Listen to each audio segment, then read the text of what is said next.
मैं सोनम आर यादव आप सभी दर्शकों को प्रणाम करती हूँ और अभी मैं एक शिव भजन सुनाने जा रही हूँ। तो उम्मीद करती हूँ आप सभी को अच्छा लगेगा। आप लोगों को पसंद आए तो लाइक कमेंट शेयर और मेरे पेज को फॉलो ज़रूर कीजिएगा। मेरा यूट्यूब चैनल है सोनम म्यूज़िक वर्ल्ड, सोनम आर यादव ऑफिशियल के नाम से।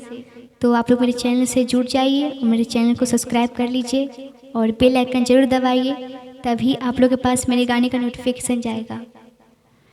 मेरा गाना आप सभी को कोई भी सुना हो तो यूट्यूब पर सर्च करेंगे सोनम आर यादव ऑल सॉन्ग, मेरा सभी गीत आ जाएगा।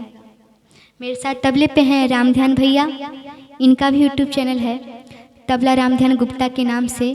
तो इनके चैनल को भी आप लोग सब्सक्राइब कर लीजिएगा। तो आइए आप सभी को सुनाती हूँ। करिया दामा